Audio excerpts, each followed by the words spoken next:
Well, hello everybody, and welcome to week 2 of the Teacup for One 2025 Oscar Movie Marathon. My name is Matt, and I have 2 degrees. And tonight we are talking about the messiest reality show of all time, picking a new pope. Yes, that's right. Tonight we are discussing the strong Oscar contender Conclave. I don't actually know if it's a strong Oscar contender, but it does have a lot of nominations behind it. So this film, just for some context, is nominated for Best Picture, Best Actor for Ralph Fiennes, Best Supporting Actress for Isabella Rossellini, Best Adapted Screenplay, Original Score, Editing, Production Design, and Costume Design. I have to say, this movie, it sets a very high standard with the nominations. Did it live up to that standard? We will find out. We will dive into that for today. First, let's check to see who we have in the comments section. It looks like we have the usual suspects, my cats.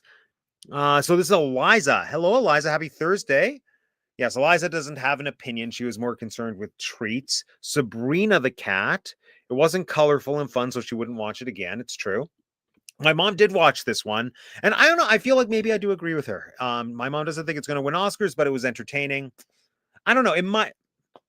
Maybe it'll win. I don't know if I would vote for it for anything, but I really did enjoy my time watching it. But getting ahead of myself. Let's dive in tonight. Hey, look, Ben's here. Yeah, Ben, let's talk popes. Let's talk all things popes and turtles. Okay, let's bring in our first guest for this evening. Who's it gonna be? Who's it gonna be? It's Jeanette, everybody. Hello. Jeanette, welcome. Yes. So I feel like I want to bow or do the sign of the cross, I really thought I debated whether or not I was going to do all of these shows in some kind of costume like I did for Dune last week. And in trying to put together a makeshift Pope costume or priest costume, I thought that crosses a line that I don't know if I want to cross yet on this channel. I mean, even though it is more or less like the religion that I was raised in, but eventually left, I'm still like, I don't want to make a makeshift. it's a fun thing to have fun with because we live in countries where we have freedom of speech. That's for now. That's why I said it like it has a question mark. But yeah. we I would have been all for it. Thank you. Well, who knows? Maybe for the prediction show, I'll just cycle through different costumes. Like I'm Whoopi that one year at the Oscars when Pleasantville was nominated. So I remember Whoopi kept on me out all I miss Oscars like that. Yeah, me too. Me too. Really maybe this year. Oh, not this year. They got rid of the songs. Which just feels so on brand for 2025, even though it has nothing to do with politics. It just feels like this, now we live in the timeline where you can't even have songs performed at the Oscars. I'd be fine with the production value of the Oscars going down if I knew it meant that the crew members were getting paid more. And I don't know that that's true. Of course they're not. I don't think that's true. So, where's it going? Yeah, who's to say? Anyway, who's your favorite pope? Opening question. So I don't know. I guess because I was never Catholic. I was mildly Lutheran when I was little, and then I was Baptist, and then I was on a journey. So yeah, I know I don't like the Benedict guy, that guy, right? We don't like that guy. But I guess the one I grew up with, he seemed cool. Sure. He rode around in the Pope Mobile. Yeah. He visited New Orleans in his life. Really? Okay. Yeah. So that's multiple times, I think. New Orleans is a very Catholic city. So yeah, I think he rode the Pope Mobile in New Orleans, if I'm not mistaken. Fact check me on that, somebody. But yeah. I wonder if he went for Mardi Gras. Did he have king cake? I really want king cake. I doubt it. That seems like a taxing time to be religious in New Orleans. Although it is a Catholic holiday by nature. So I guess, yeah, I keep forgetting that.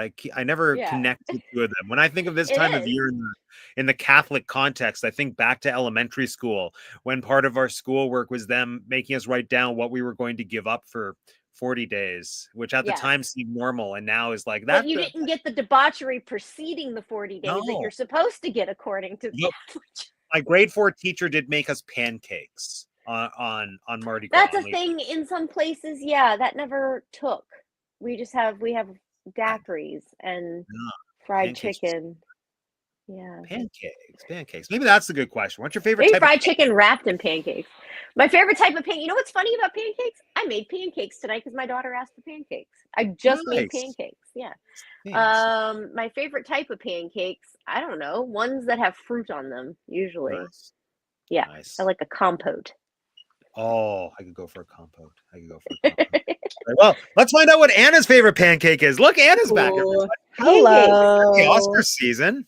Hello. Hey. Happy Oscars season. This is Yes, fun. it is Turtle Pope forever. Yeah. Yeah. I will say, seeing this movie after seeing so many turtle references, I thought the turtle would be more prominent, and I actually No. thought when it got No, to the I just last like scene- him. Oh yeah, I just I think thought he's they cute. actually picked Yeah. the turtle for the Pope when they didn't show who it was. They were like, "Oh, the votes have like we have a winner." Who's it going And to it's be? the turtle. I thought it would be the turtle. I thought the That would movie be was so going in good. a very different direction, and then it didn't.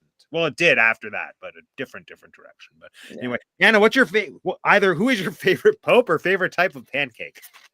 Chocolate chip. You can decide if there's a Pope chocolate chip, then that one as well. Pope chocolate chip. That Yeah. sounds like the best What Pope. name do you pick? Yeah. Chocolate. Are you sure? Put it into Latin. It will sound great. Yeah. I don't know if I could name a Pope. Like, John, probably. I know Yeah. there was a there's John like Paul. a John Paul, Yes. but I don't know. I don't know. If we get into history here, I'm not going to know what we're talking about. But yeah, no, chocolate chip. Let's go with that. Chocolate chip. I like that. I mean, not to give away the game, but we might be finding out names of popes later on Oh tonight. My no. goodness. No Googling. Oh no. What fun it will be. All right. So we are waiting on one more guest. He's going to be a little bit late, but in the meantime, let's dive into talking about Conclave. So I want to kick this off the same way that we kicked off last week's show. I would like to invite both of you within 30 seconds to describe the plot of this movie as though you were telling it to a 5-year-old child.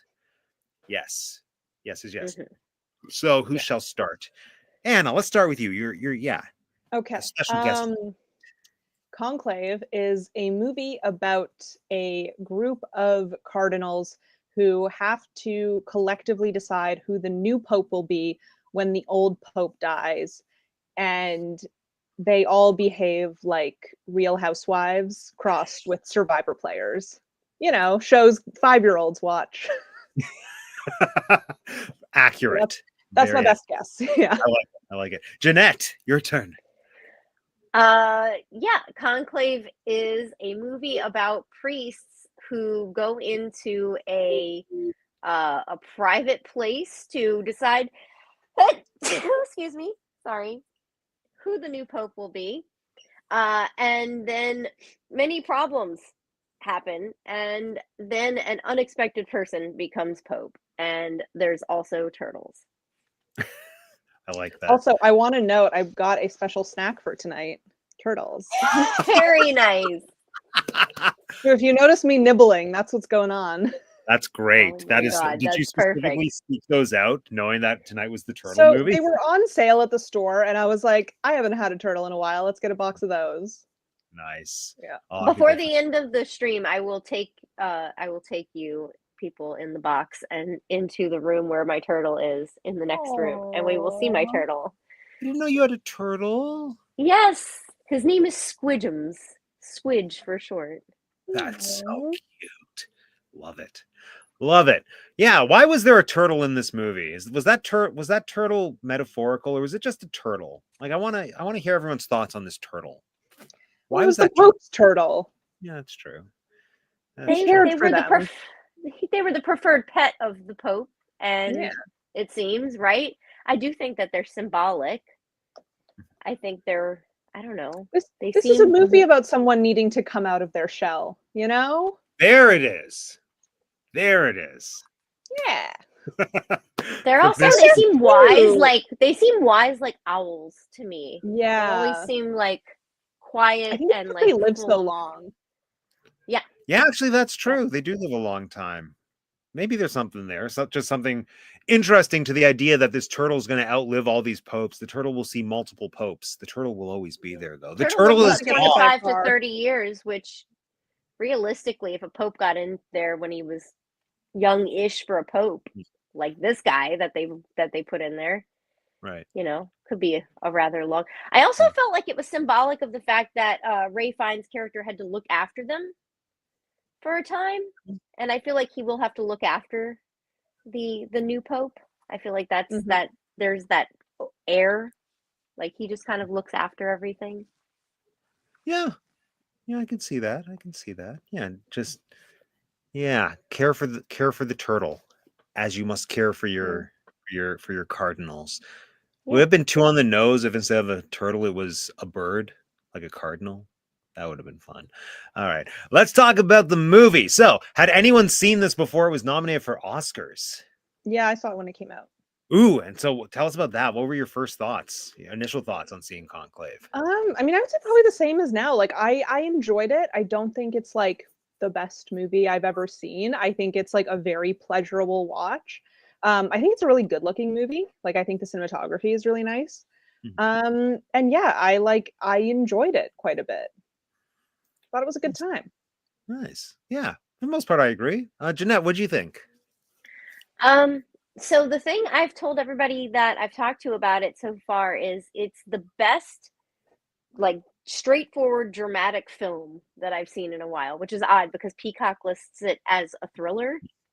I know. I would not call this movie a thriller by any No, stretch of the it's like a imagination. very standard drama. Like, It Yeah. is a great. standard I drama, love that it's a like down the Mhm. line drama, you and know? that's what I've told everyone is I'm like, I don't usually, if there's no supernatural, if there's no da da da, like I'm usually not wrapped up in stuff.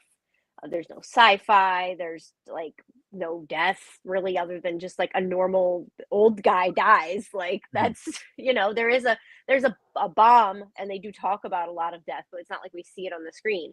And it really held my attention to the point where I've watched it twice in a week. I mean, I liked it. I love Ray Fiennes. I love Stanley Tucci. Like Yes. this is normal for me. But this movie in general, it's also a very easy watch. It's not too long. In Mhm. today's world, I find value in that. It's nice, like I do. It is hard for me. I have not started The Brutalist because I know that it is 4 hours long and I am scared of the commitment. I'm very frightened of the commitment. So I'm like, It does I have an know I will watch intermission. it You in could watch it in two ex- goes. That's true. exactly. And if I'm willing to watch Gone with the Wind, why can I not afford the same courtesy to this film? So, yeah, I enjoyed that this was easy to digest, just because there are so many things that are not, as far as film goes. Yeah, I agree. For me, it was almost. I wanted to compare it to The Holdovers in some ways, just in terms of being like that kind of movie, which is what The Holdovers were for Sure, me. I could see that. Easy enough to watch. I mean, obviously different in so many I ways. found the holdovers to be melodramatic at points. Well, I can see that. Yeah. Yeah, compared This to is this also a little specifically. melodramatic at points I guess. in different Yeah, ways. when they're yelling at each other in a room that's like very stylistically lit. Yes. Yeah. That's a little melodramatic. You're right. Oh, This speaking is of a different kind melodramatic, of Alex is melodrama. here. Speaking of melodramatic, here's Alex. Oh, good. I can sniffle now because you're eating in the microphone. Perfect. Alex, welcome to Great. Conclave Talk. Opening question. Who is your favorite pope, or what is your favorite type of pancake?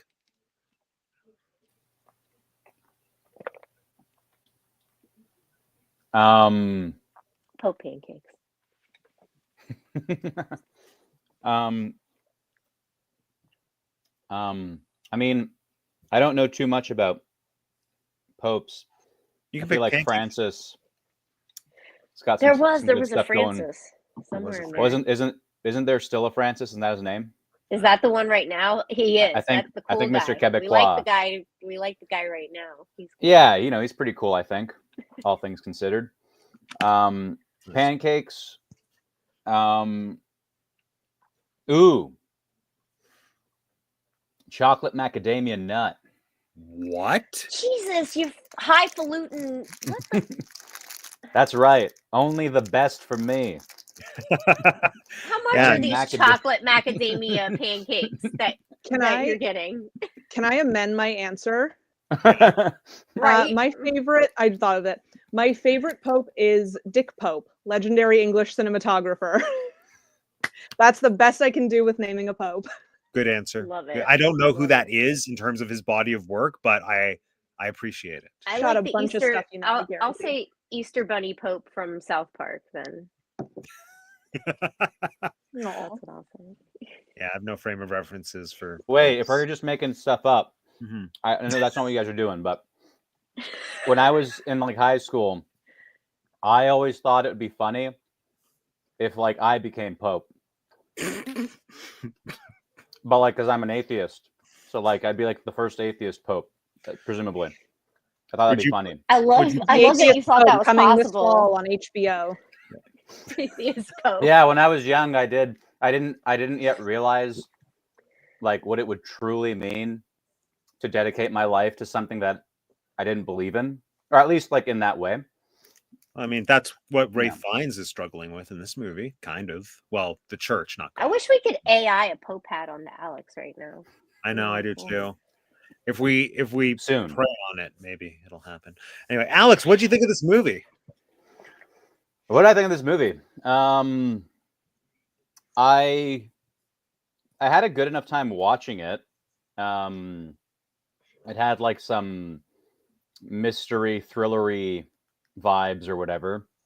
I don't know if thriller is the right term, but it like had like, I mean, well, the music was like, the music is really what was the most thrillery about it. Like there was just they insisted on constantly like dun, dun, dun, dun, dun. So like there was that. I it was like I enjoyed it. Overall,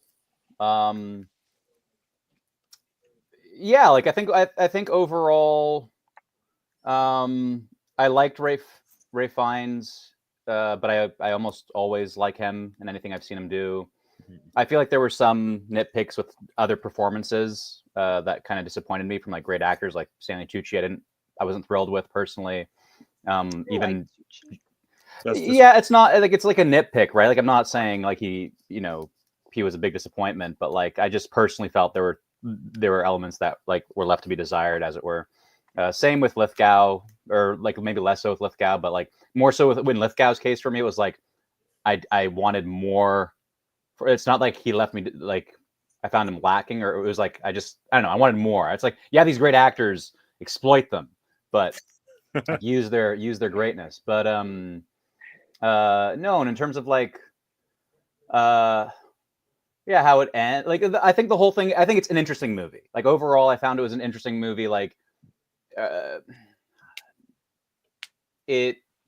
takeaway for me was something in the realm of like reasonability and progressiveness in like this sort of archaic, institution a la the church. Like that is the church. So yeah, I don't know. Like I like part of me kind of at the end, part of me walked away with feeling kind of like, oh, that was cool, I guess. And then the other part of me was like, okay, yeah, that's like I like the mess. Like there were some like sick, like there's a lot of stuff that I resonated with. Like I loved Ray Fiennes' character's like sermon. Like I loved his whole thing on about certainty and doubt and sin and all that stuff. Like I thought that was a really nice message that's kind of universally applicable to people, not just churchgoers.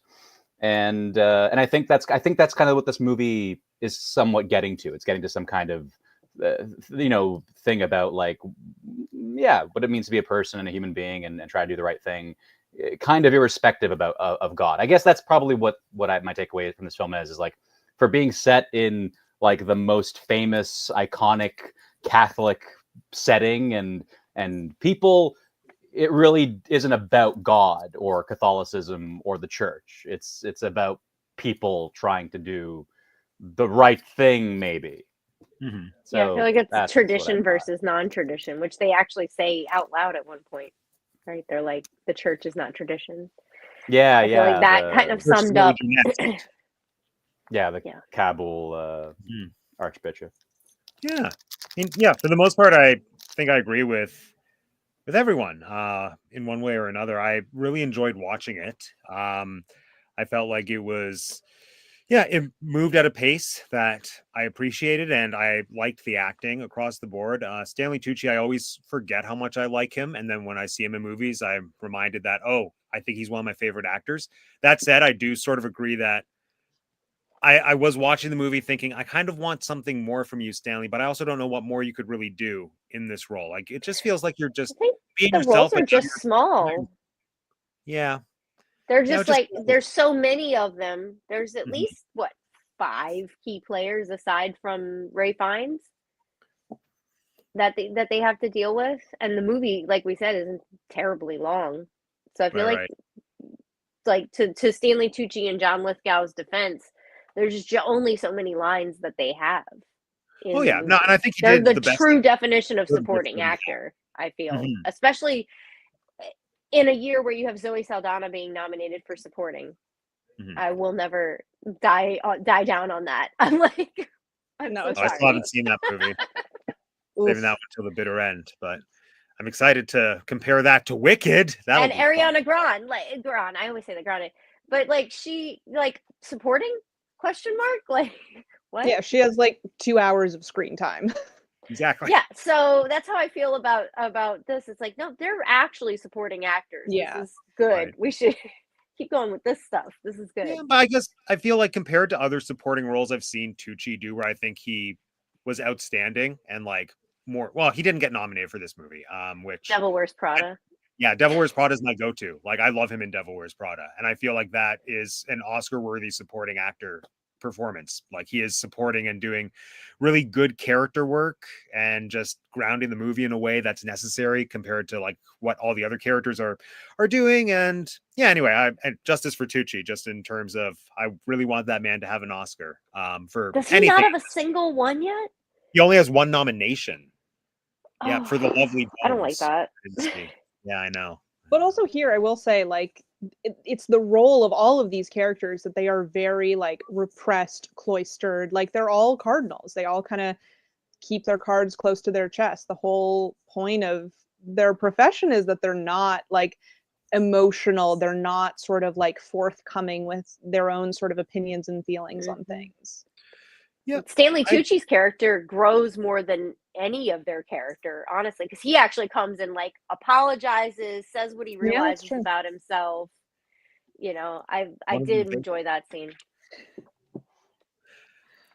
Yeah, no, I think one thing that I just found while I was watching it, and then it pseudo distracted me because I went to this whole internal conversation with myself about how do I feel about recognizing or being too familiar with actors in movies like this. And I think that was a thing that took me out of Tucci's performance, at least, because it at this point, being the Stanley Tucci fan that I am, it just sort of felt like Stanley Tucci being Stanley Tucci doing his Tucci thing. And John Lithgow, for the most part, the same thing. I think they're really good performances in isolation, but just for me, my own baggage as an audience member is being so familiar with them that You're like, that's Yeah, Stanley Tucci. yeah, exactly. There's Like I think they there's my suit old friend, Stanley well. yeah. Tucci. Yeah, And like there they are Lithgow's very Lithgow. He's like doing their very thing. Lithgow from Dexter in this, I feel. Oh, The yeah, Holy You're on Trinity. you're on mute eating person. yeah, Yeah. you're muted, Alex. You know you're That muted. makes sense. It's Okay. this whole time. That's twice now. Were you saying things that you thought Holy. merited laughter that didn't get reactions, or No, well, no, no, not that. No, I was saying I went the first time I was saying something and then, but like I was interrupting, but it didn't work, which it's like 50-50 whether or not that's because I'm muted or just people don't Right. care. But yeah, and then this time I was just just riffing off of what Jeanette said about Lithgow from Dexter. I was like, I wanted to see him do the Dexter thing. I wanted to see this guy like twist and turn, like reveal his sickness or I whatever. did Right? literally think he was gonna have more to do with like a death of somebody or like some Oh, okay, violence because okay. I just feel like the Lithgow now can like carry that, but that's Yeah, just that's me projecting. So yeah, Yeah. yeah. Like I think almost to that point, this movie didn't go where I thought it was going to go. Also, I was thrown off because I also saw it billed as a thriller. And so right off Yeah. the top, I thought there was going to be like a much more focused narrative, either kind of Da Vinci Code style or Doubt starring Meryl Streep style. And then it was just more almost episodic of like, well, here's this priest and here's like his problem. Then there's this priest and he did this. And then it was just kind of almost Alice in Wonderlandy of going from priest to priest just to kind of show us what their place is in this whole thing before landing on Bran as the king is kind of how I felt. But about the ending. To Yeah. compare. That's Um, interesting. Yeah, even though no, I do actually like who ended up winning the next pope. But I also felt like the movie just ended so abruptly to a point where I didn't know what I was supposed to take away from those past 2 hours of my life. And I wasn't mad about watching it because I did really enjoy it for the performances and like watching any collection of people being really messy, Real Housewives style, is always going to be fun, but especially if they're men of the cloth, like that's exciting as well. And there were some really cool moments of even them acknowledging like we're just mortal men. And so normalizing, I guess, the behavior in that They're way. just normal men. Yeah, they're just normal humans. But then at the end, like nuns walk out of a building and then cut to credits. That last, like, what did everyone think of that last shot? Why was that the last shot of the movie? I'm maybe okay with the movie ending where it ended with, okay, he found out the secret about the new pope, which might not be a secret for very long. It's over. The conclave is done. We move on to the next chapter. But why do we think the movie ended with him looking out the window and just seeing people walking out of the building? Yeah, They that's a were good question. sequestered, right? They've been purposefully shut in. So I think the window is answered by Yeah, now. I felt like the whole. So when you were saying like what were you supposed to take away from it, I felt like the whole message, and again, I enjoyed to me that this was straightforward, was that it was just a message of hope. But then like if you want to read into it, maybe the only Has person layers who or was bringing this hope had female parts in them. So there's that. You can take that away from it. You can also just see the end where Ray Fiennes, like, you can kind of see that Ray Fiennes is going to be the Pope no matter who gets elected, because he kind of like takes care of things, maybe because he's in there, and then there's freedom. I don't know, like there's just the freedom to be who he was before, and he maybe, like Anna said, it's him coming out of his shell after the cloistering. So I just Yeah, found the straightforward message of hope. That was like the first thing I took away. See, I almost took like a little bit of a different direction. Like I totally see what you're saying, but I think that also the sort of like opening to the outside world being how it ends is like now it's beyond their control. Like how like this has been a sort of like sequestered multi-day thing of like people trying to control everything. And now they kind of have to relinquish all of that. Like how this Pope's, I don't know, tenure. I don't know what you call it. Like it's not like a term of service. Yeah. How this Pope's reign is going to go, how this will all be received. Like all of that is now beyond their control. And like, you see how, the lengths that characters will go to control the outcome of this. And they can't, So I think like a relinquishing of control is also part of this. Yeah. Yeah. Also, to your point, the one that is trying the hardest is not getting it, and the one that's trying the least for it ends up getting it. So to your point, just letting go and being free. I don't know if it has anything to do with that. It was the nuns leaving afterwards, and they were the ones with all the real information. Yeah, God gave them eyes and ears. They're like the ones who see everything, but are unseen. Yeah. Isabella, because she got an Oscar nomination for some reason. That role. Because she's Isabella, the Mother Superior or whatever. Maybe some people feel the same way you do about like, man, I want her to get one. She's just unfortunately against two people who are actually leads in their movies. So no. I want her to. I have nothing against her getting an Oscar, but I think going into this movie, knowing that she was nominated, I had certain expectations that to a certain point weren't met. Like and like I had heard, she's like 8 lines. Well, not 8 lines, but like, and I had heard that she didn't speak very much. I was ready for like a gripping visual performance. And then it was fine, but it wasn't gripping. Then she had like one little speech, which was interesting, but I just feel like on this conversation of what is supporting versus what isn't, it is definitely not a leading role. It was almost like a guest starring more than a co-starring. Yeah.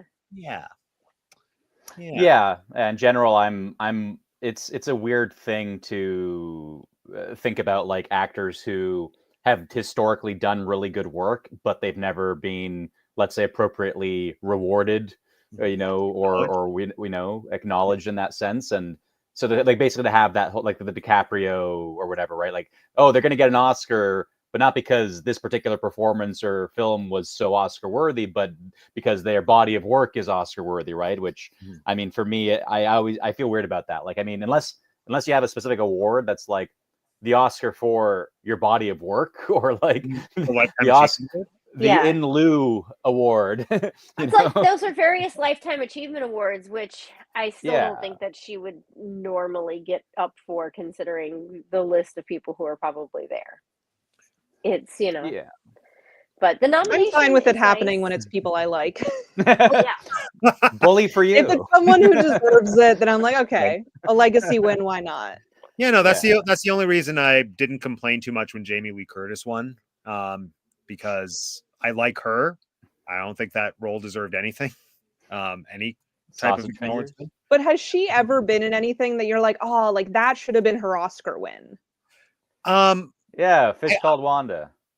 Yeah, I think my answer to that, it's a movie that I haven't seen. So I don't know if this is true, but for my logic and the way that, like, if I were in charge of giving all the awards, I would give an award to her for like one of the more recent Halloween movies to like acknowledge that she like has been with that role in that franchise for her entire career, and like the place that character, that Laurie holds, I think, in like Final Girl lore, from limited knowledge I have of that genre. I feel like there's something award worthy there.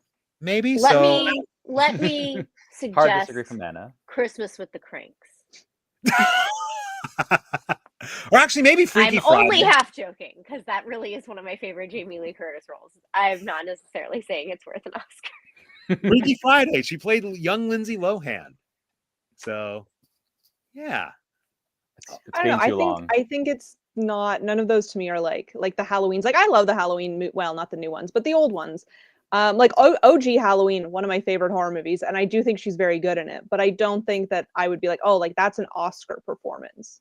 Yeah, you know? No, I've always like an actor that's been on like General Hospital for 30 years doesn't win an Emmy just because they've been doing the same role for 30 years, you know. So then you're in the camp that Jamie Lee Curtis shouldn't have gotten an Oscar at all.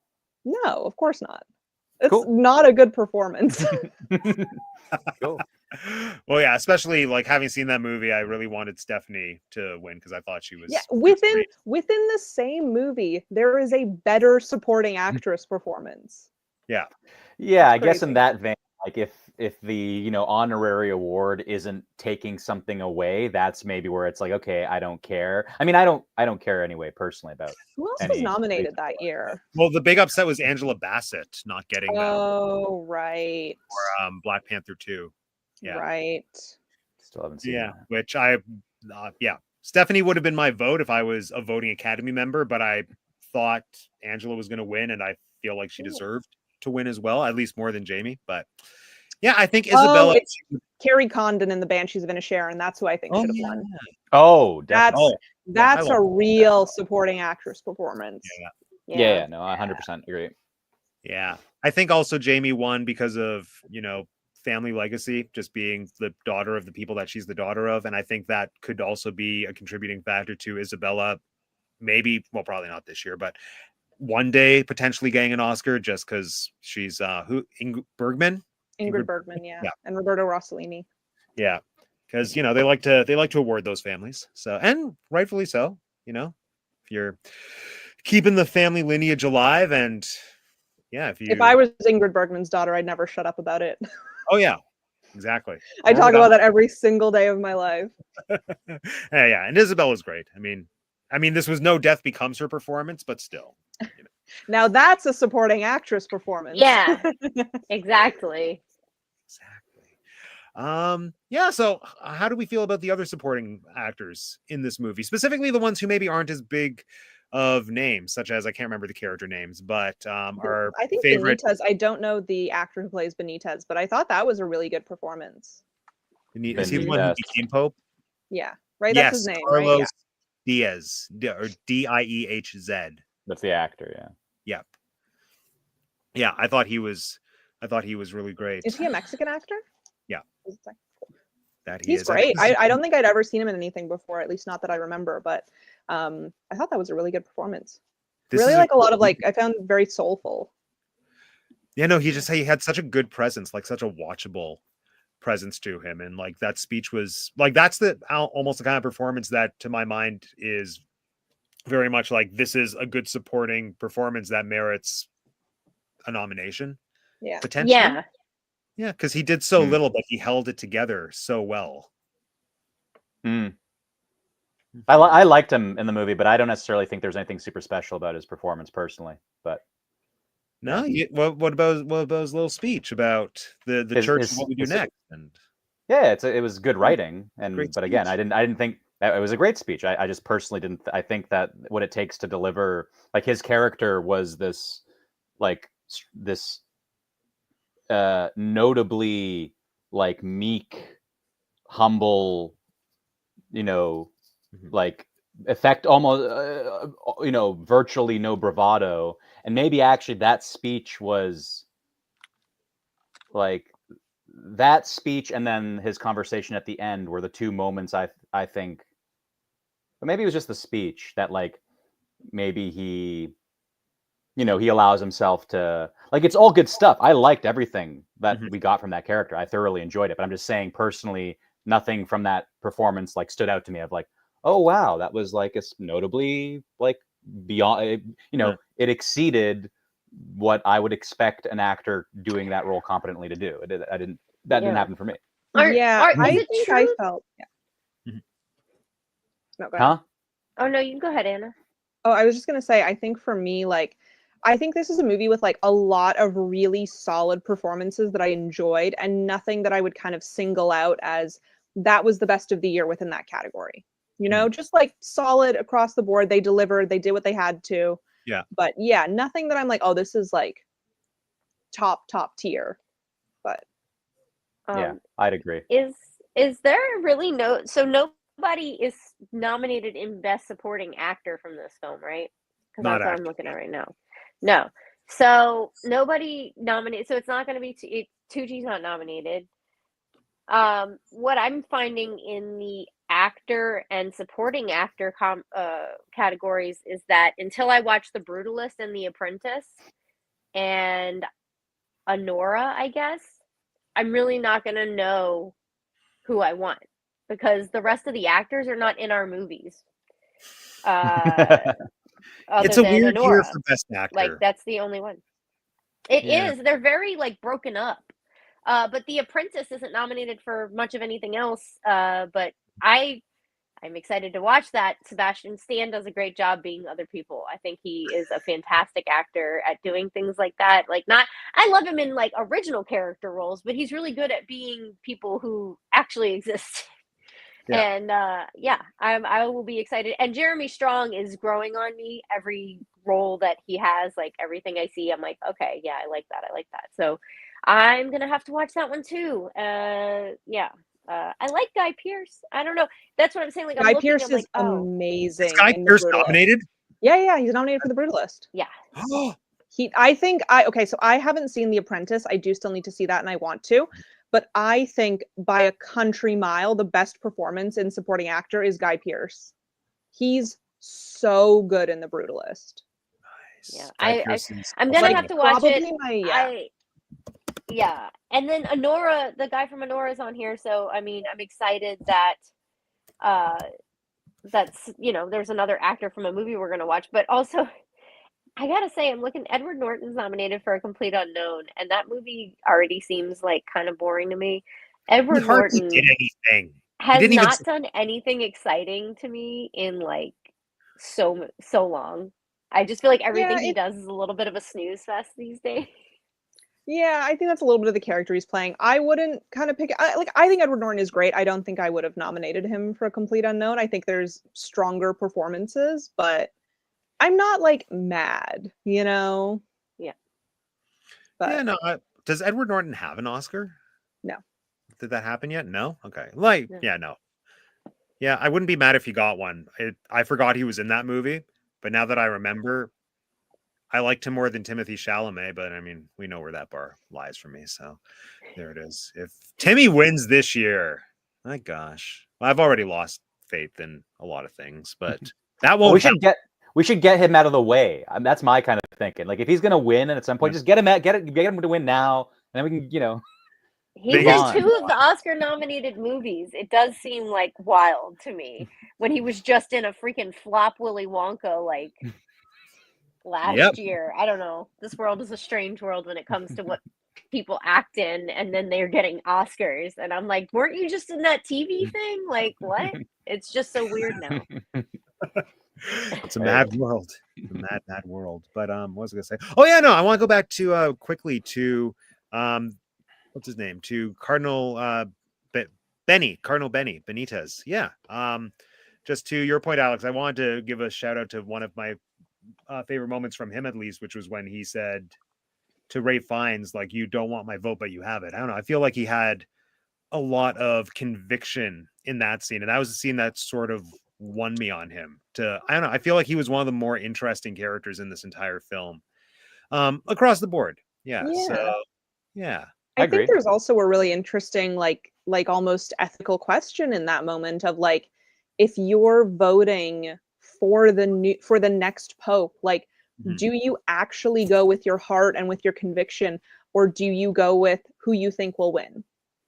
Like the way that it becomes so political is like I'm surprised a movie like this hadn't existed before, because it seems like event that is so ripe for drama and like for sort of like making a real thing out of it. But yeah, it's like a really interesting question, I think, to sort of like compel people to vote for someone that they don't necessarily believe would be best for the job, but because it's this person or that person, you have to make your call, like for such a sort of like sacred position. It's like crazy to see it voting, voting in the way that you think that the former pope would have voted, which is what I feel like Ray Fiennes' character is more trying to do. Is thinking about what he wanted, because the man did seem kind of benevolent, at least in the end of his life, the way that he was depicted and all of that. So I feel like he's trying to think about what he would have wanted, not what he wants or who he thinks is going to win, which is, I feel like he might be the only one thinking that way other than Benitez. And that's why they're both, kind of looking at each other in favorable eyes. Yeah, no, it's to Tana's point too. Like it's straight. It's. I mean, I don't know if this, if this is too obvious a point to make, but of course, it's very analogous to, voting in the electoral like government sense, right? So yeah, no, it's like it's very. I am curious. Like you made that comment, and of like a movie like this hadn't been made before, and I'm curious to what extent. Like, I'm if it comes to like sort of the process of electing a new pope, that to me kind of makes sense in terms of like, okay, well, there's probably a lot of, I mean, not to get conspiratorial or anything like that, but I mean, there's a lot of influence that the Catholic Church has and stuff like that. And so I'm sure any big producer or any big production concerning itself with like the more intimate and particulars of like what happens in the Vatican would probably like it kind. And I'm not making a point that like there's some kind of effort to stifle that stuff, but just it kind of makes sense to me that there would maybe be it makes sense that it wouldn't have necessarily been made in that case. But in terms of tackling this idea of this simple phenomenon of there's a term for it, I forget the term, but this phenomenon of basically voting based on what you suspect will win. Strategic voting. Yeah, that's what I was thinking. Yeah, this idea of like strategic voting and kind of examining that. Does this movie kind of unpack that in any kind of deep way? I'm not sure, but it certainly does have that, as a kind of a topic that it does have it as a topic. So yeah, anyway, that makes me think. I'm curious for everyone. Like, would you say the church comes across well here? Does the movie like paint the church in a positive light or more of a negative light? Like, I don't have like a clear answer myself, so I'm just curious what people think. I think it paints it in the most human light I've seen any piece of media painted in a very long time. It doesn't take a shock and awe approach. It doesn't take a like spotlight approach, both figuratively and literally, as far as the film that depicted it. And like, I feel like it, to Alex's point, almost like the church doesn't have anything to do with it. This backdrop of humanity having to pick a leader. Many forms of this are, be it government or whatever, like having to choose what's best through leadership. And I do feel like it paints it in the most neutral light that I've seen in a while, or at least like unbiased. Yeah, I agree. I think that's one of the things I appreciated about it. That was a nice, pleasant surprise for me, was that it felt fairly objective, or it felt like it wasn't trying to make a broad statement on the church so much as just showing circumstances of like, here are very different types of people that are within the same community, but like the same differences that we have in real life, like even differences that could be influenced by people of different religions. All these people who, by merit of what their position in life is, do have the same religion, still have very similar differences that we experience in day-to-day life and in politics. And I feel like it's interesting to me that the movie, I think it just shows it in a way that allows you to digest it and make your own judgments on it, as opposed to the movie necessarily taking too strong of a stance. Now, I say that having read the Wikipedia page and seeing that the church in real life seemed to not appreciate that this movie did take a stance. Or let me see if I can find the quote. What did the church say? I mean, it's the Catholic Church. They're never going to be completely happy. Here it is. They say the problem is not that it's full of bias against the Catholic Church. The problem is that the movie is plain bad. At the moment, we just thought it was a terrible film. We're not mad about anything. Benitez gives a speech so full of platitudes it could have been written by Chat GPT. The church hates platitudes. Yeah, I know. I was about to say vagarities. I know the church hates vagarities. Yeah. Oh, man. Oh, gosh. Yeah. No, that's, you know what? Props to them, I guess. The Vatican's resident film critic. Yeah.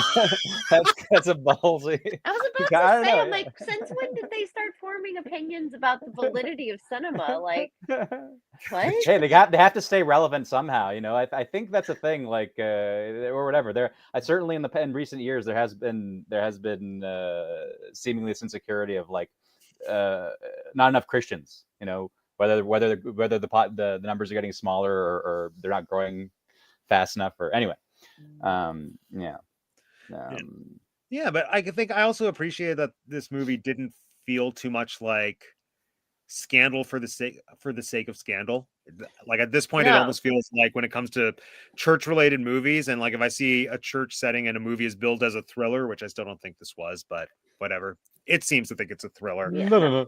Point I expect it to be something kind of akin to. Do they call it that because it starts with a death? And I'm like, it's just an old man dying. Exactly. Literally, like, and no one killed him, seemingly. There it is. One thing that I really appreciated was when they were having like the argument, I think in the stairwell, and it was like, we've had horribly flawed popes before. Like one of them was a Hitler Youth. They've committed the most horrible like atrocities against children. I'm like, okay, I appreciate that you're acknowledging all of this, but the movie's not necessarily about this. Like it's adjacent to this, but it's not like giving us tabloid exploitative fodder in a way that I think would be easier in some ways. And so I guess I appreciated that. Yeah. And I think ultimately kind of the revelations that come out about certain cardinals that were kind of like in the running, like, you know, they're enough to kind of maybe like scandalize, but they're not sort of so outlandish that you're like, I couldn't see that happening. Or that happening and not wanting to like take them to court immediately and call the police. Like, they are just things that you're like, well, yeah, this is our problem, not a problem. Like in general, we don't need to report infidelity.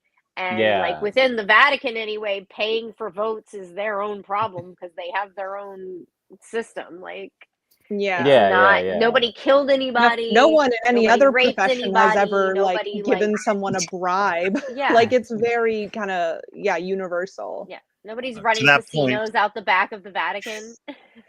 Ben wants to know what we think about the old Pope keeping his documents hidden in his bed like the immunity idols in Survivor.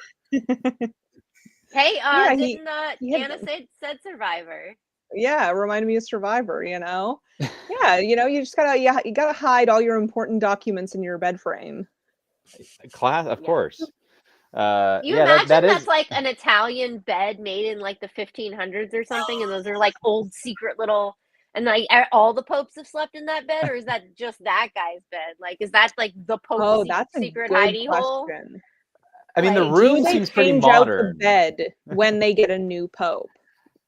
yeah, it's that I bed think they seems Or at like I think each pope cool. gets a new mattress at the very least. I would Oh hope yes, a mattress for sure. Definitely For each sure. pope gets a new mattress, new bedspread. Do you think they Can pick you out their own imagine? bedspreads?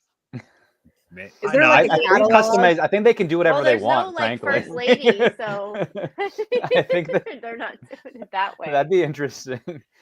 Yeah, I feel like they can do whatever they want, and it's kind of like it'd be interesting to see like the different ways the different popes have pimped out their rooms. You know, from like there are the popes that Probably just not like the keep it word very they would modest. use, but yes. No, you know. I was also just interested Yeah. in that building. Like they all had little sequester rooms, and I started wondering, like, was this little Pope Hotel just built for this intent purpose of It is just for conclaving this. every We looked it year? up, Oh, and really? that is just for these times. Yes, Yeah, they have a unless there's like designated some like. other world event where it's like No. out of the norm. But Yeah. Wow. Wow. yeah, they have to be ready for it no matter what. So So all those rooms are just unoccupied when there's no conclave? Like, who knows? It seemed They in the should turn it movie into like a they hospital. suggested.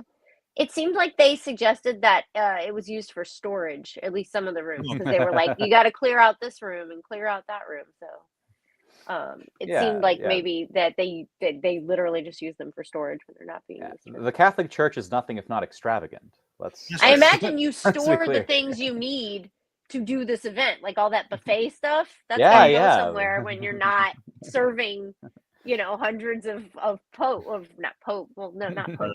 Yeah, Whatever they are, cardinals. cardinals. Cool. But I guess like also Those depending on how young the Pope is, like those rooms could go unoccupied for what, like decades. I mean, Decades, this at new least. Pope, I Like I said, feel like 25 to 30 years if you're young enough.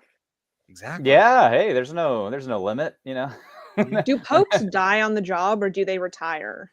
I think they have to You die in always die on the job, almost, Yeah, unless you're well, I like think disgracefully yeah, disbarred. Is that what you call can. it? Disbarring? I don't know. I think Impeached? there's also like if you get sick, right? Like there I think at least one of the popes in the last 100 years, Mhm. I think like they stopped being a pope because of like whatever, like mental condition. Mm. I think it was the Hitler used the Benedict guy. Maybe. I think it was him. Maybe. But yeah. Yeah. be interesting to look into. And actually, that reminds me of one of the things I want to talk about or ask, which I think we've kind of touched on. But generally, with movies like this, and my brain also goes to The Crown, like the TV show The Crown. Like, how do you feel about real life things being dramatized in a way that feels like almost drama for drama's sake? Like I feel institutions like this are interesting and movies and TV shows about institutions like this are interesting because by merit of what they are, we don't usually get a peek behind the walls or behind the doors of whatever, like the royal family, if it's the crown, or this world, Pope world. And so I feel like there's a certain level of Pope World. That's the worst theme park ever. No, it's the best theme park ever. The water slide baptism thing is so good. It's great. And then you get a wafer at the end of it. But if you're Catholic, only babies can go on that ride. Really? Only babies can be baptized? I think so. Don't you? They don't dunk. I don't know. I was a baby. I don't think they dunk. I think Catholics you can get baptized, but they they don't dunk you. No, they like spray you. Oh, when see, you're I was involved. baptized. I got Like, baptized like 4 water, times, yeah. man. I went down 4 times in that water.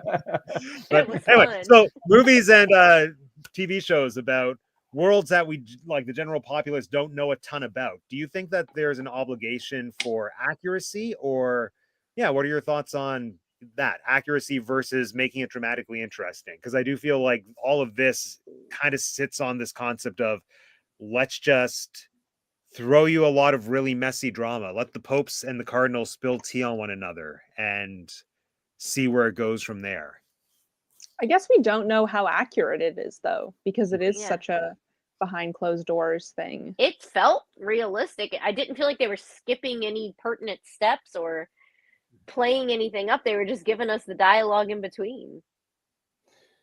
Yeah, like I think when I think of like something like The Crown, and it applies to this too. It's like what you have is, as you described, like you have these things that happen in institutions that normally the public maybe doesn't have too much insight into, and so there is the mystery, and or there's that like the whatever, the forbidden fruit, if you want, like what is it, and then um and conceivably, if you just kind of like sit down for a few minutes and think to yourself, okay, like what could happen, let's not talk about like what did or is happening, but like what could conceivably happen in these kinds of situations. It's like, well, it's they seem ripe for like dramatic stuff and interesting stuff, right? If you're the queen of a country, or if you're the religious leader of the world in some sense, like, so, and then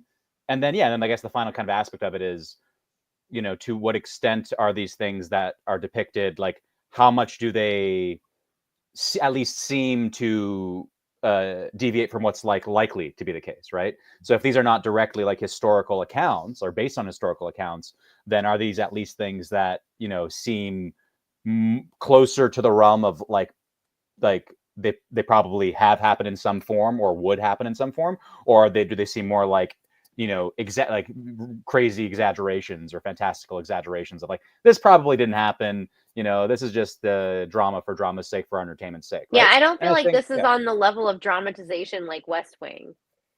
Like, I don't feel like this is there. I feel like this is one of the more realistic of this category to me that I've seen, as far as like looking into something that we don't really know all the steps of.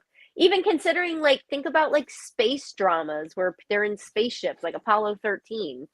Like, what I know we know technically because like we have, but like nobody really understands what goes on inside of a spaceship. well, Really, like yeah, the you're not an engineers astronaut, certainly, you don't know. no, I But don't like, know. I'm just saying, like, people watching Yeah. it, that is a world that you don't really know what's going on. I feel like those are like midway. West Wing is the most dramatic, and I feel like this is somewhere between like mid and low over dramatization, Yeah, like they seem, at least, again, it's because to your point, Jeanette, like there are things that unless it's your area of expertise or whatever, you're not going to know. So it's like, but when there are settings that seem more, we have an intuition of like, okay, we kind of have we don't have to be rocket scientists to necessarily understand at least the basics of the kind of dynamics that might be going on in the Vatican, let's say, to an extent, right? There's still things that we certainly probably don't know and all that kind of stuff. So anyway, yeah, I think it's more for like for audiences, and for us, I think it's more like, yeah, does this feel outlandish, or does this feel plausible? And insofar, not as though like, because again, I don't think any of us are thinking to ourselves like, I wonder if this is some kind of like, comparable to like a documentary or kind of reporting on an event. No, we know it's a dramatization. We know it's a fictional film, but whether or not it feels more plausible, affects the way we enjoy it. And to Matt, to your point about the question in the first place, like, I really think it depends if we're going to talk about like either career or like what somebody does in life or who they are, whatever, as far as like not knowing about a world and it being over dramatized. Like, if you, like, for instance, like I cook for a living, and usually I cannot stand to There's a thumbs up on your. I know, I just saw the thumbs up. How did That was cool. Mind power. I usually can't stand to watch things about cooking unless they're like in corporate. Like, I like The Menu, the movie The Menu. I like the TV show Servant, and the guy's a chef in that. Like, I like it worked in, but like I want to watch The Bear, and I don't like the movie Burnt or the movie Chef. Like, I just don't. That's not for me.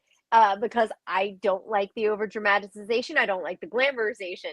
But do that to somebody else's career, like a rock star, and I'm like, this is fantastic. Yes, Val Kilmer, I'll watch you be Jim Morrison, or yes, Mark Wahlberg, I'll watch you be rando rock star living cool life. Like, I'll think that's it. But like, I think it's intrinsic to each. But if you're an actor or someone who works in movie, I just feel like it's all of it, because they are literally acting. I feel like it's hard to, I don't know. To me, I would think it would be like, oh, well, they're, technically they're doing what I'm doing. But like, I don't, Anna, what do you do for a living?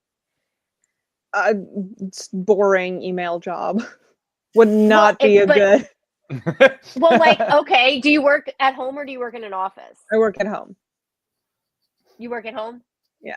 We can make a movie about that. I was gonna say, Yeah. but like, imagine years ago, whatever, and you watch like Office Space or something. You're like, this is about office life, and it's like, well, no, it's not. I mean, yeah, sure, but it's I feel like it's just relevant. But then you could get tired of something like that if you were watching, like, if you work in an office and you're watching Severance, you'd be like, oh, I do not want to watch this. Because it's too relevant and I don't like it, or it's over dramatized. So like, I think taking that element too of it is like, okay, well, someone who is a priest might look at this and be like, oh, eye roll. Yeah, I guess. I mean, I feel like the difference to my mind is that if you look at something like this or something like The Crown, is dealing with institutions that like affect more or less the entire world. And I feel like it's tricky territory to venture into if you're going to create something that's, say, like a work of fiction or a dramatization. And then my mind goes to, if you're going to do that, then what is the point or what is the purpose of it? So I guess in this case, what do we think the point of the movie is, and do we think it's successful? Like, what's it trying to say about religion and this whole institution of Pope world, and does it succeed? Yeah, I mean, I think something that I think about, especially with historical movies, is kind of like emotional truth, where something might not be like historically accurate, but does it express something in a way that makes it like legible? Like, I think of stuff like Marie Antoinette or the death of Stalin, that like approach their sort of historical periods from a very heightened, very like, you're very aware you're watching a movie. It's not going for any sort of documentary approach. It's not trying to make it seem like this is exactly how it happened, I mean, I think if you want that, there's stuff like Barry Lyndon that like goes out of its way to be sort of like hyper true to the time. But I think that with movies that kind of take a hyper, like a little bit of like an elevated approach, I think like the question for me is like, do you get at something that feels true and resonant in a way that I can understand? And I do think I see that here, in terms of like, we've kind of been talking about this the whole time, that this isn't really a movie about the church as much as it is about just people within an institution. And like, some of them are like deeply flawed and problematic, and some of them seem like they are pretty much trying their best. And I think like that's probably the case in the Vatican. That's the case in the royal family. That's the case in politics. That's the case in any office setting. Like, you get any group of people together, some of them are going to be, better than others. But they're all going to kind of be trying to do what they think is right. For sure. Yes. Yeah. I fully or pretty much fully agree. I mean, this makes me think to your previous, or one of your previous questions, Anna, of like, how did we think, this movie kind of portrayed the church? And for my part, I actually thought it portrayed it in a positive light. And I think that relates to kind of the potentially answering this question of like the point of the film. I don't necessarily think that the movie's objective was to make some definitive statement about the church per se, but my takeaway at the end was that like I felt like by the end, I still felt like the most reasonable people were in control. of what we had seen, right? So primarily Ray Fiennes' character, Benitez, to some extent at the end there, and when he gives a speech and all that. Actually, in some extent throughout the entire thing, because pretty much from even like when they start voting, the fact that he has any votes at all to me, I interpret that as like, okay, he clearly has some kind of influence, some kind of power, not necessarily manipulative or malevolent, but someone or has whatever. recognized something in this guy. Yeah, and so, and I mean, the whole film was, in some sense, like I think definitely purposefully set up to be this sort of like intrigue, mystery, suspense, whatever kind of film. So, it gets the mind thinking. But all of that is just to say that, by the end, I felt like I had, as I said, like the reasonable people were in charge, and it made me feel good about the state of things in their world. Not like overall, like, oh, everything's gonna be, whatever, rainbows and puppy dogs, but it made me feel like, okay, so there's good progressive people in this institution that are like, again, Stanley Tucci verbalizes it directly, and like we have the progressive side and we have the traditional side, or the anti-progressive side. It's zero sum. One has to win. Whoever wins, the other one loses. We know from our side, we can't afford to lose, whatever. So, anyway, like I do feel like there is like that rubbed off on the image of the church, right? And sort of kind of presented this final image of like, I guess it's not, I guess it's not all bad. I guess it's not all dogmatic, archaic religion and tradition and ideas, but there is room for, both what we would recognize as just plain old contemporary progressiveness, and also room for, critical thinking and just reasonability, and people like Ray Fiennes' character is great at, because he's thoroughly, or he's mostly a very reasonable character throughout the entire film, I think. But even he has flaws to not in terms of like egregious, oh my gosh, I can't believe he did breaks that. into the room. I mean, like, I feel like that's the showing of like, well, what's his flaw? What's he gonna do? And like, even though it does help in the end, like he really needed to do that, and the father hoped that he did do that. He really like that. That to me was the standout moment of like, well, there's his flaw.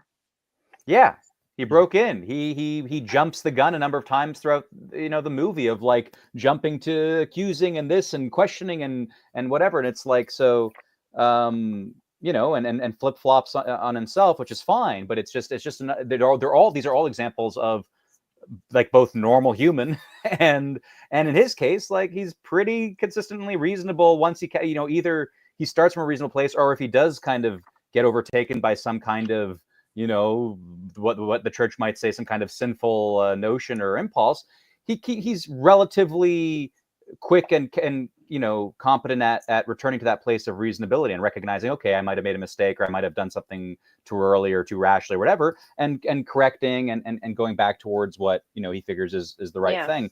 So anyway, I think there's something there, and like the overall takeaway from the movie. I think probably the I think Anna, you said it best. Like I think it's this sort of the setting isn't as important, right? Like it's an institution. In this case, it's the church. It's we can use the setting, but we could also do the same thing in a government. We could do the same thing in a school. We could do the same thing in a family. We could do the same thing in any kind of group of human beings, and more or less show you the same types of behaviors and intrigue and mystery and struggle and challenge and all that kind of stuff. And I think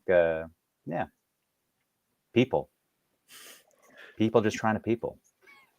And also I do think there is this element of like there's the black marks, right? Whatever the guy says in that stairwell, like there's nobody with a clean record, right? Like there's nobody who's free of sin.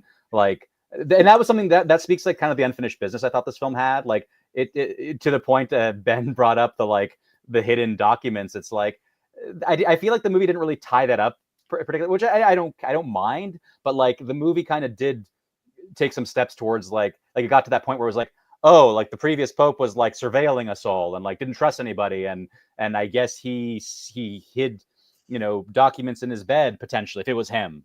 Although why did he hide them? And or maybe it was the other cardinal, or who knows. The movie kind of doesn't really care at a certain point to resolve that from my perspective. Maybe you guys, you know, caught something that I didn't, but no, I think there is that element of it too, where it's like, even if the reasonable people are maybe still driving the ship or they still exist, there's a whole mosh posh hodgepodge. And like, did that traditional guy who wants to fight a religious war, does he get redeemed in this film? No. Do I feel like the film is telling me that he's like this unredeemable evil person? Not necessarily, but it doesn't like, that. So yeah, in terms of the overall film's like prospect of what it means to be a human being, and what's in store for you, and what's right and what's wrong, it's hopeful. I think it's hopeful, but it does leave unanswered questions, I think. Yeah, I can see that. Nicely said. Yeah, I had a thought. Have we noticed that this is? I hadn't noticed that this is nominated for so many technical awards. Yeah, I don't know why. I get it. I don't know think that it's it well needs to be made. nominated for costume design. Like, Yeah, nobody I mean, these came are up with those. authentic Vatican. They exist. Like, I don't know. I'm like, Yeah. what? Production design, I guess. Did they not film? I assume they didn't film at the Vatican. No, that's true. Yeah. I would I thought the assume cinematography was really nice. I thought the editing was good. Yeah, I agree. Yeah, it's not nominated for cinematography, oddly enough. Yeah, that's That's wild. the one I thought it should be nominated for, and it's not. It's nominated for editing, which I'm like, sure. Elizabeth points out I they guess. remade the system for Apple. So okay, Wow. I'll give it that. Also, Elizabeth posed another fun Okay, question. yeah, sure. What do we think the other cardinals' popes' names would be? Oh, so like So I have to ask, Jonathan like, Lithgow and what is the qualifier of a papal name? Like, does it have to be like a saint? Like, well, Benitez is innocence, right? Cientia or whatever. And I don't know if that. I mean, I don't know. I'm not a religious I think scholar. there had been a previous, because I think they put his name down with Innocent. like a number, so there would have had to have been someone else. Yeah, he would be the innocent, so and so the innocent, the fourth or whatever. Yeah. So I think that does sound I don't vaguely know familiar what their pool of names precedented. is. Yeah, I think it does have to be precedented. Like, what's the pool of names? Yeah, maybe Like maybe the that's what it, like. fearsome? I mean, we can Google Do you it. get to /AI it. Is it like AI wrestling? activate? There could be John, Paul, Yeah. George, Benedict. Ringo. I would live for Pope Ringo. Where do papal names come from?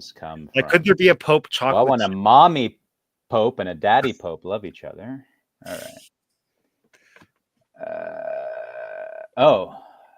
What'd you Innocent, find out? I think it's things like that. It's like patient is probably one of them. It's things like that. It has to be like a Latin name. I assume it has to be a Latin name, but like, I don't know. I'm just reading the Wikipedia article. While popes in the early centuries retained their birth names, later popes began to adopt a new name. Which again, it makes me think of The Crown, like season 1 when she becomes queen. One of the first but questions I think it's like, what name do you want? It's like I'll keep my own name. Yeah, but it's like Saint Paul the Innocent or whatever. So like, there's a name, and then there's like a papal name, which I think is the one after. So it's like a signifier after it. I would feel so uncomfortable so having like Pope to Benedictus, pick the pick whatever. my adjective. Yeah. Although that said, I think we should go around and say what would each of us pick as our papal name. I feel like that's a D&D game. Yeah, we should do a D&D, a Pope D&D game where we're all cardinals vying for the papacy. Could be a good board game. I wonder if that exists. Alex, what would your papal name be? I don't know, dude. Probably, I don't know. Right now, what's coming to mind is there's this character from a video game series called Mass Effect. He's like a big bad. His name is Sovereign. I might pick Pope Sovereign. Pope Sovereign. I like Yes, it. he has some cool lines in that game that I like. So, All right, Pope Yeah. Sovereign. Anna, what's your papal name? Oh God, I don't even know where to start with that. Like, does it have to be like religious adjacent? haven't I don't know. found Come out. back to me. You're the Pope. You can change the rules. Yeah. As we've learned very recently, when you You go could be into the a position of divine. power, you can make whatever Yeah. rules you want. So there you go. Jeanette, what's your papal name? Papal name. My papal name is either construction or graph. But my Pope name, I don't know. What would my Pope name be? I have a list of hmm. all the previous papal names. I think on Wikipedia. Of the papal names? Yeah, Do it's the like people have papal names? the people. I think people, mine people. would be the Restless. I don't know. Ooh, I like that. Pope That's not religious Jeanette the adjacent, so I don't know. Restless. Mine would be the either the cat lover or the prepared. Yo, Ooh, hilarious was a papal name apparently. That's hilarious. that's really good. It's not spelt the The way hilarious. hilarious is spelled, but it's yeah. Apparently, one of them was According to named Wikipedia anyway. Felix. That's fun. Named what? Felix. Well, it's the name of my Yeah. future cat. So actually, no, that's not true. Figaro's name of my future cat, but Felix is a contender as well. Felix is a cartoon cat, though. Oh, he is the wonderful, wonderful cat. But that feels too. And so is Figaro. Oh yeah, well that's why I need a Figaro. Yeah. Figaro. Yeah. Formosus. Some fun names in here. Yeah, so many fun names. So many fun. Well, actually, speaking of Pope names, let's go into tonight's game. I was gonna say there should be a game where you like, is is a this game. a pope? Is this a papal name or not? Well, no. So what the game for tonight is Pope or Turtle. So I'm going to put a name on the screen, and you have to guess whether it is a name, a Latin name of a previous pope, or a component of a scientific name for a type of turtle. Cool. Yes. Wait a minute. Okay. So are all the terms Latin? No, I don't Okay. know. Are all I the don't know where scientific Yeah, names come from. well, Are they also Latin? genuses I feel like they're not typically Latin. I feel like they're typically Greek. But Well, some of these might be. Some of them are Latin. So if but I don't know. you can decide, it might even be that could be the game for yourself. If you identify Latin or not Latin, it's probably priest or turtle. Well, I was just asking to make it easier or not, because if something sounds like Latin, right. you know, then I could guess it's probably a papal course. name. And I think that's a smart move, but I mean, you just gave a major So hint. it's Pope or Turtle. That's the game. Pope or turtle. Pope or That's the turtle. game. Yeah. Pope or turtle. Latin or turtle? Latin or turtle. Exactly. All right. So I will flash the name on the screen, and yeah. And do we say let it us- or write it? I think we should have actions. If you think it's a pope, I'd like you to do this. If you think it's a turtle, I'd like you to do this. Unless you can think of a more turtle-y thing, but this is what I think of. There's like the turtle. Not head turtly coming enough out. for you? Yeah, exactly. Turtle. I'll put my hood up. That would be Yeah. fun. That would be fun. So yeah, Pope can be this, and then turtle can be whatever you want to do for turtle. All right. Yeah. Anything but this. Anything but anything but that. Okay. Oh, I still have all of the Dune words. There we go. Toss one of those in. See if we can figure out. Quizax Hatterack is neither a turtle nor a Sedina. Pope. Still so mad. Was that takeaway Dune or from was Dune that an will always actual be- one? That's Dune. That was Dune. I'm still so mad. Oh, that okay. I knew- was like, wait, hold on. All right, here we go. This is the first one. Pope or turtle? What do we think? Pope, please lock in your Telesphorus? answers. Telesphorus. This could be either way. All right. It is a pope. Alex, Pope Telesphorus. It is the 8th pope. This was Pope number 8. Was this person? Jeez. Yeah. Yeah, a lot of these are really old popes, just so you know, like from when popes started for the most part. So there aren't going to be modern popes are like John and stuff. Yeah, exactly. John and Ringo. And, next. All right. Pope or turtle? Eleutherius? Eleutherius.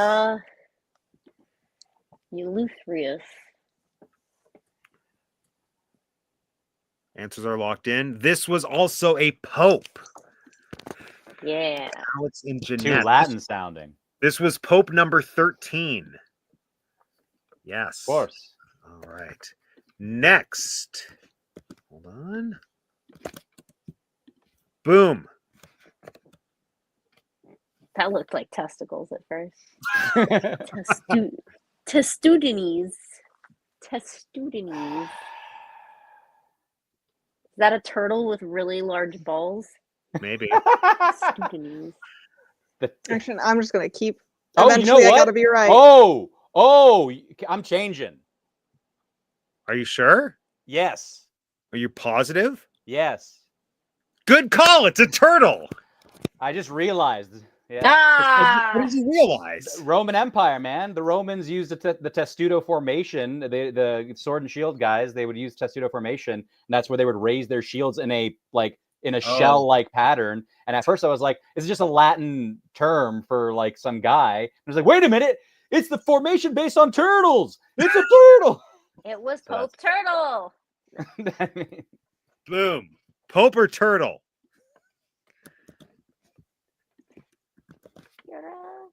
I'm gonna say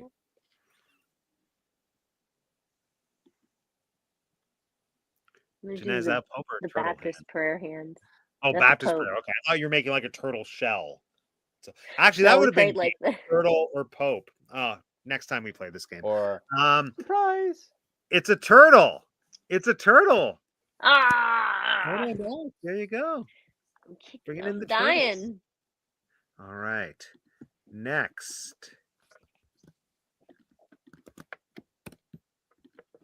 Huzzah. Oh my goodness.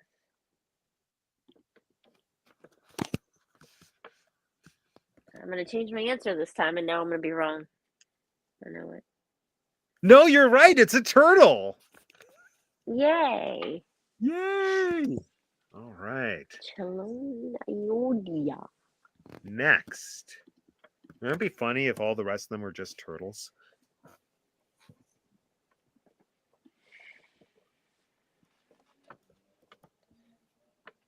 You're all correct. It's a pope. Yes. Well done. That's a cool That was name. Pope I like that. That was Pope number 15. Zephyrnus. Zephyrnus. All right. Actually, let's keep with this the Z theme. Pope or turtle? Zosimus. Zosimus. I like that. That's a strong name. I do not know about this one. I feel like I'm on like TikTok asking for money. This is a pope. Yeah.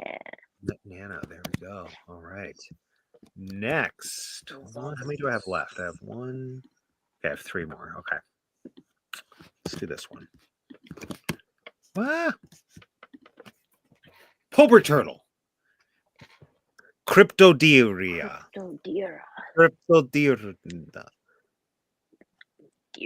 Wow, no one thinks this is a pope. This could be a pope. Unlikely. Pope.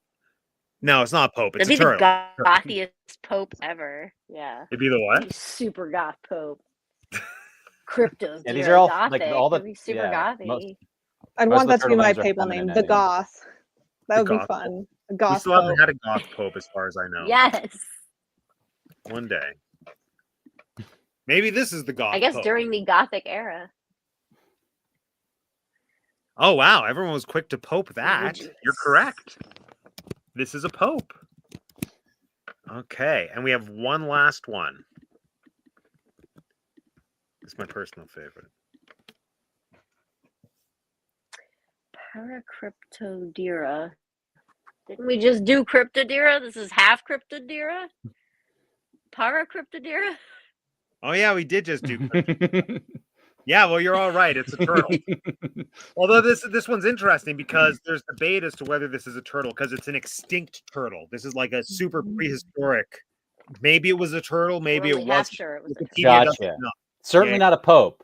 But Not a pope. Might not have even. Might not even be a Could turtle. have been part turtle, part pope. Oh, Let's see the point standings. Hold on. 1, 2, 3, 4. Jeanette has 7. that's the coolest kind of mutant turtle. 7. Anna Pope has turtle. 7. Ooh. Alex has 9. How many points do we want to wager? Ooh. Bonus question. I'll wager 6. Toto. 6. All of them. That's going for all. Alex? I am ordained by the turtle pope himself. I will wager all my points. All okay. So this will go to the closest without going over. Yes. Okay. So the closest person How without many going popes over have there been? will. Yeah. So actually, I guess basically whoever gets it, doesn't matter what you wagered, you're probably going to win. So this is the question. It is a number. So I would like everyone to have something to write with so that you can all write down your own number. Uh-oh.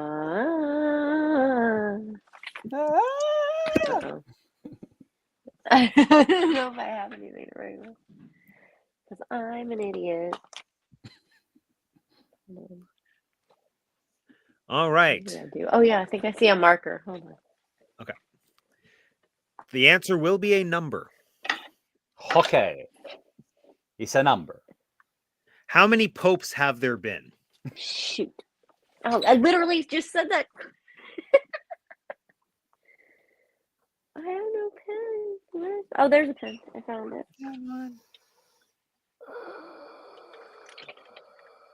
Okay, how many popes have there been? Okay. Please lock in your number. Lock in your answer. Are we Hold allowed to on, use I'm a thinking. calculator? No. Calculator in your brain. That's the No best. calculator? All right. Are you making me do long division on paper? Get Yeah. out of here. What do you think this is? 1990? Oh, I can't do the long division. You're gonna make me guess. What were you going to divide? Good Lord. I was gonna think so. Like I figure they all are there Closest for like without going 25 to over, 30 eh? years, and I was gonna go back to like the year 1100 and Right. try to figure out how many popes would be in there. Makes sense. Okay, screw it. I'm gonna make a bad guess. I A really bad guess. genuinely, I don't know how long this has been going on for. I'm guessing since like 1100. Well, it That's can't have my been going on since before the year 1. So. Exactly. There's no BC. I don't know exactly when it started, but it started sometime after that. All right. Wait. Jeanette, Oh. Wait. I need to rethink. Wait. I give me like 10 more seconds. Hannah's reconsidering. All right. She's like, there's no BC on this.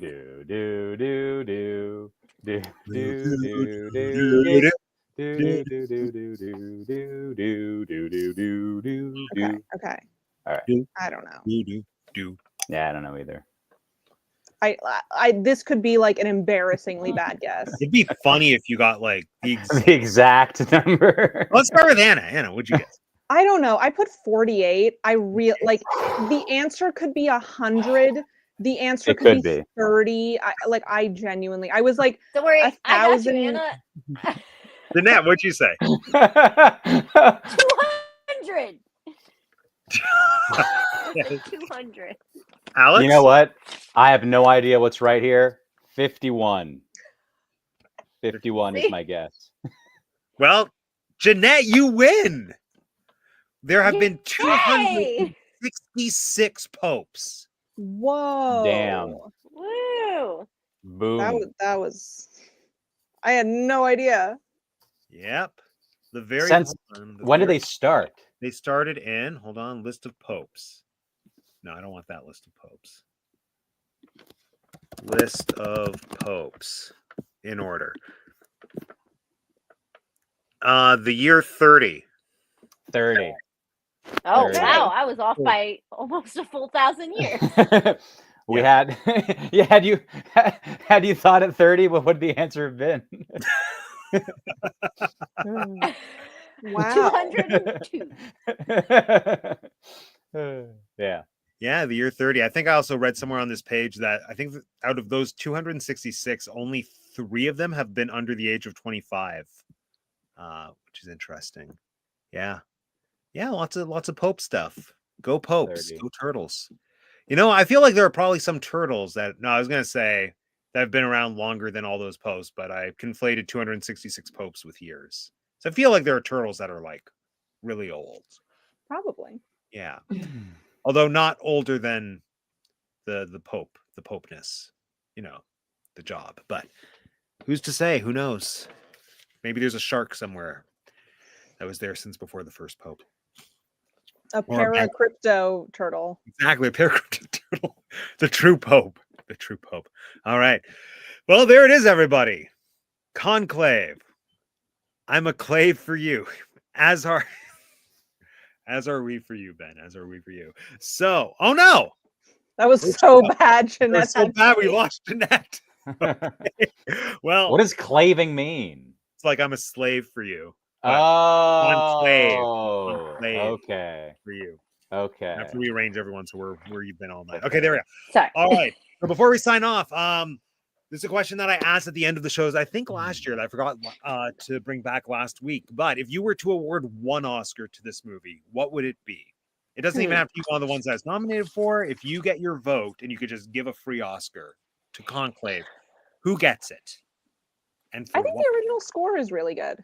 score? Okay. I'd say score. Interesting. I actually think I think this movie has like a path to Best Picture. That's my kind of hot Really? take. Yeah. Ooh. I think there's going to be a lot of hullabaloo over like which movie will get it. And then it'll be like a safe, down Over the which middle, like movie? adult pick, you know? What was Like just a classic drama. I think it's going to be like a Spotlight situation where there's Or going to be like Green Book. so much talk of like bigger movies winning. And then Yeah. it's just going to be something that I think is like kind of a safe pick. Interesting. That Okay. is interesting.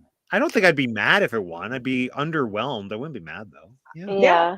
I think often I- it's those movies that win. It's movies that like you're not mad about it. You're just kind of like, that's not the most exciting thing, but like it's not a Yeah. bad movie. So okay.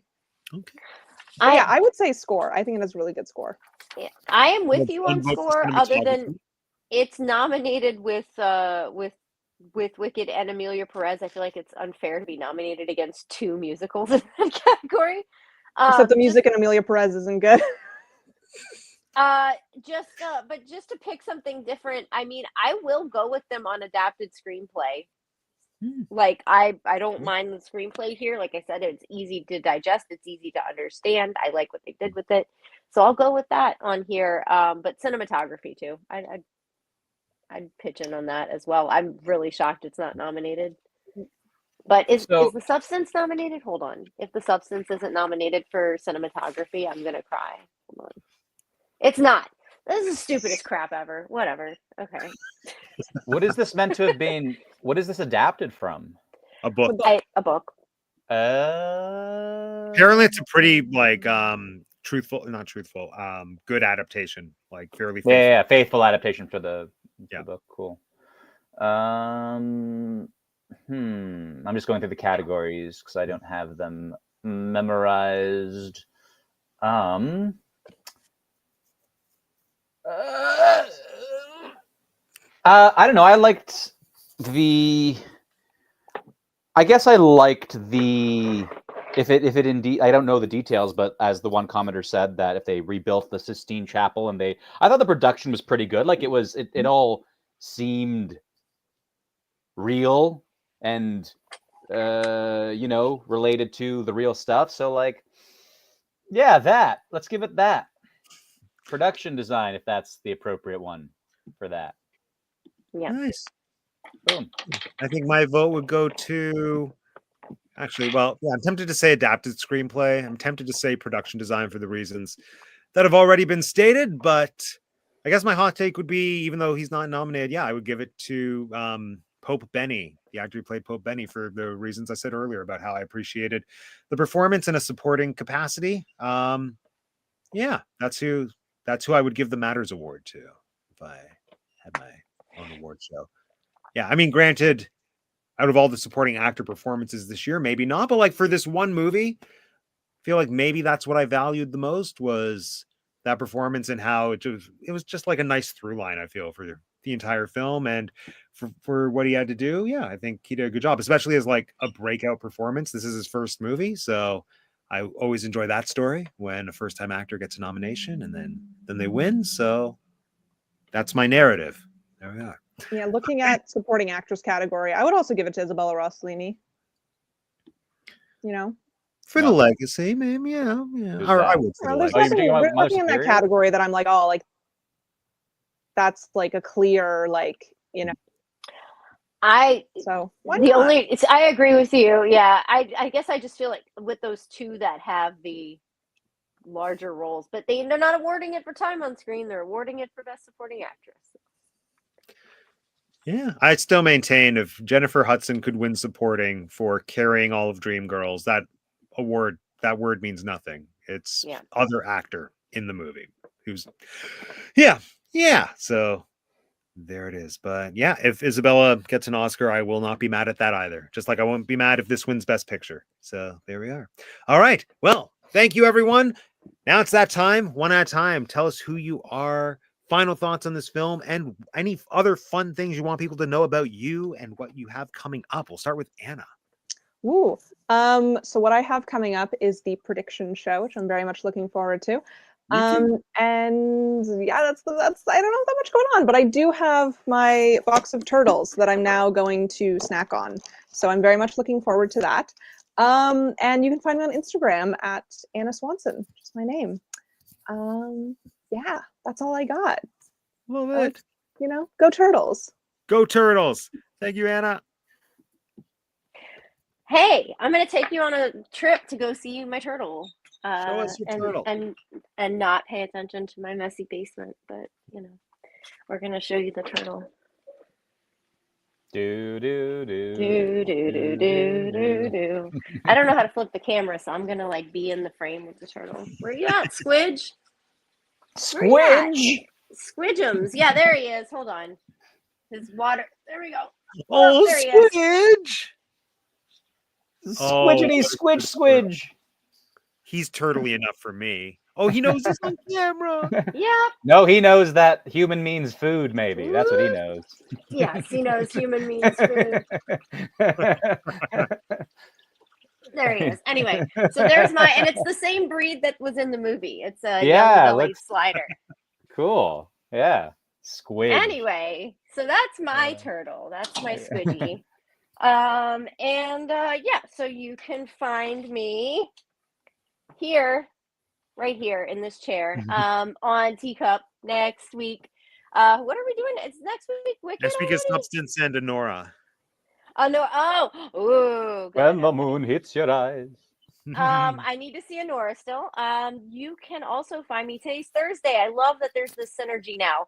You can go listen to my new episode of We Like Theme Parks podcast, where we pop and drop the Mardi Gras food at Universal this week. Yeah, it's a blast. And then you can find me on Instagram at TinkerJ787, and you can follow me along there, and follow We Like Theme Parks too, and Teacup for One while you're at it. Woo! Thank you, Jeanette. Yeah. So had some more thoughts on the film that I didn't get to earlier, so I'm going to get to them now. So, thought number one. The film opened with some crappy Latin accents when the Pope's dying and they're all saying their Latin.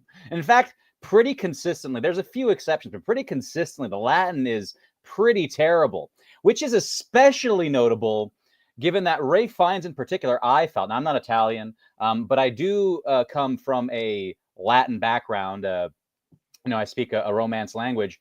And so I got an ear for this kind of stuff. And Ralph Fiennes, to my ear, again, no expert here, to my ear, does a pretty good job with his Italian. Now, he does so good a job with it that it makes me question if it's even Ralph Fiennes speaking Italian or if he's got dubbed. So I'm kind of doing a little Vince thing here anyway. So yeah, so but it's even more egregious because when Ray Fiennes does the Latin, he doesn't do the Latin very often. It's not like that off the rip. It's not Ray Fiennes to my knowledge. It's other people doing the Latin stuff. Ray Fiennes just sitting crying like a boss. But later on in the film, he pulls out the Latin, and like to my recollection, like 60-70% of the time, terrible. 30% of the time ish, pretty good. But it's like he's got such a great Italian accent. It's the same thing. I mean, Latin's not Italian, but it's the same accent. It's the same pronunciation, same vowels. Just speak with an Italian accent, and you're going to sound. Are you saying you don't think he should win Best Actor because of that?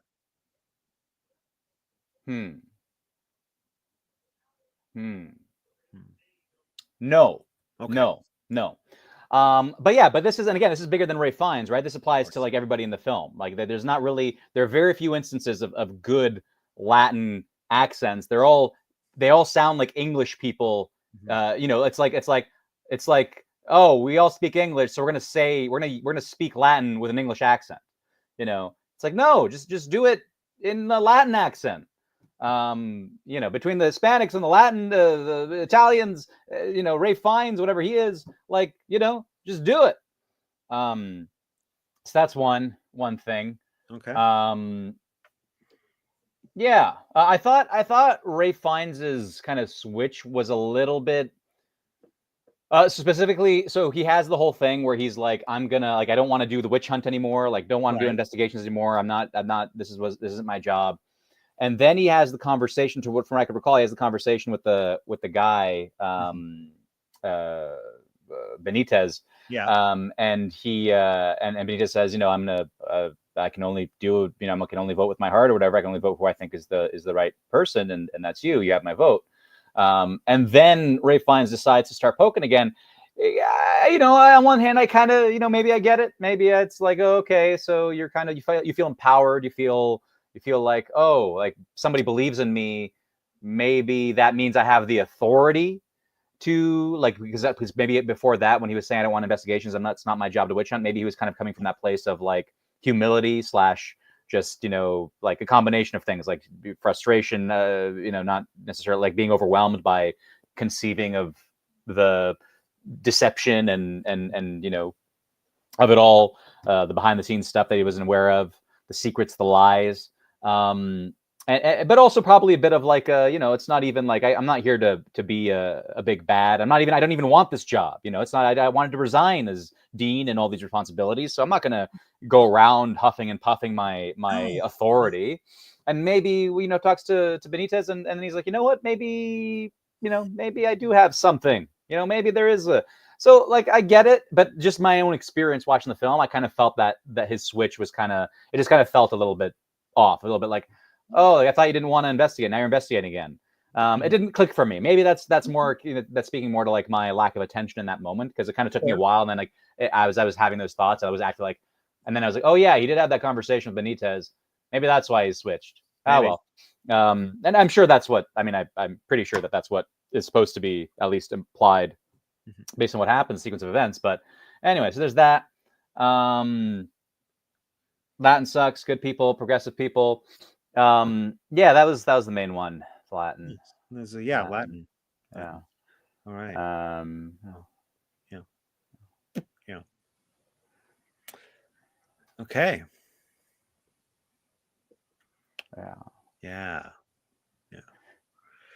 Yeah. So, where can people find you, Alex? Well, I don't have anything right for people to find. I mean, technically they could. It's like it's always been, right? Like, yeah, I'm findable if you look. Yeah. I don't know how hard it is to find me. I know if you don't try, it's hard. Like if you're just like, well, if you don't do it at all, then yeah, it's really hard. Of course. I mean, well, actually, it's really, it's kind of as hard as you can make it. Of course. It doesn't mean that you won't find me. Yeah. You might find me just by happenstance. Well, I mean, it's not as hard as it is to find me. In certain contexts. No, I tried to find me on Facebook Mhm. Like I told someone to add me on Facebook, and then he gave me his phone. He was like, "Oh, okay." And then I was trying to find me, and I was like, I can't find myself.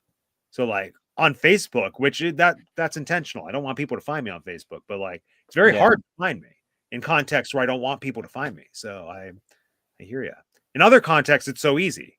Like I just keep, throwing myself out there, like right now, for example, or Instagram. There's two of me on Instagram, it's all over. But yeah. Anyway, good talk. Good talk. Yeah. Ben says good ep. I think, yeah, I'm eager to return next week and to hear your thoughts on The Substance and that other movie. That's what Honora. Yeah. Yeah. I don't think I'm gonna. Well, we'll see.